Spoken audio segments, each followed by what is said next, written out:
John D Rockefeller accumulated a personal net worth that, adjusted for today's money, reached roughly $400 billion. That is 10 times the wealth of the richest people of the previous century. To understand that scale, you have to look at his fortune relative to the country itself. At his peak, this one individual controlled approximately 1.5% of the entire United States economy. This is the man who held that wealth. He reached this height by pioneering the corporate hierarchies and accounting methods that dictate modern businesses. Standard Oil became the definitive target for a nation grappling with the power of private industry. The resulting legal battles provided the primary template for the antitrust laws that still police the market today.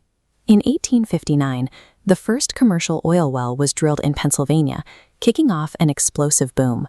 Hundreds of small operators rushed in, competing in a completely unorganized free-for-all. Prices for crude swung wildly from month to month. Drilling was a high-stakes financial gamble with zero systemic organization to protect investors or stabilize the market. Rockefeller stepped into this chaos equipped with a very specific psychological toolkit.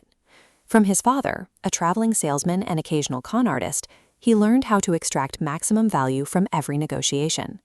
From his religious mother, he inherited extreme discipline and the belief that worldly success was a sign of divine favor. He arrived during a unique historical window.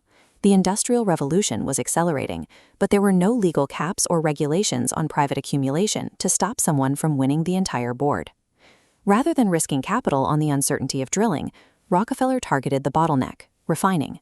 Turning raw crude into clean kerosene was a highly profitable process. As his refinery grew, he needed to move immense quantities of oil to the East Coast. He approached the major railroads and offered to guarantee them a high, predictable volume of daily freight. In exchange, he demanded secret rebates on his shipping rates, but he pushed the leverage further. He forced the railroads to agree to drawbacks. When rival oil companies paid to ship their product, part of that fee was quietly siphoned off and handed directly to Rockefeller. His competitors were actively funding his expansion. Armed with this financial advantage, he approached those rivals.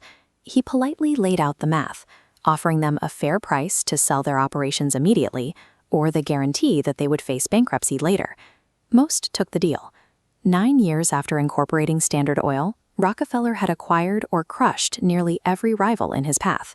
By 1879, a single man effectively controlled 90. To manage this sprawling empire without violating state laws against monopolies, his lawyers created the trust. This legal mechanism allowed a single board to centrally control dozens of supposedly independent companies. This absolute control yielded drastic efficiencies. Standard Oil drove the price of kerosene down so low that ordinary families could finally afford to light their homes at night. But this vast power created enemies. Ida Tarbell, a journalist whose father was ruined by Standard Oil, spent 5 years investigating the company. She gathered internal documents and interviewed hundreds of employees to map out the hidden network of rebates and drawbacks. Her reporting documented exactly how Standard Oil strangled its competition. Tarbell's findings ignited public outrage, providing the political support President Theodore Roosevelt needed to launch a sweeping federal antitrust lawsuit. This moment marked a shift in American history. For the first time, the press and the federal government formed a successful immune response against a private corporation that had grown powerful enough to rival the state itself. In 1911, the Supreme Court declared Standard Oil an illegal monopoly under the Sherman Antitrust Act and ordered its dismemberment into 34 separate entities. But the breakup carried an ironic twist. Because Rockefeller held shares in all 34 successor companies, their combined market value skyrocketed, making him significantly wealthier in the years following the case. Many of those successor companies are still the largest players in global energy today, including ExxonMobil and Chevron. While the government did not destroy his wealth, the case permanently established the foundation of American antitrust law. It proved that no company is above the authority of the state. Rockefeller spent the last 40 years of his life systematically giving his fortune away, creating a model for philanthropy that had no precedent. He built research universities and funded the eradication of hookworm in the American South.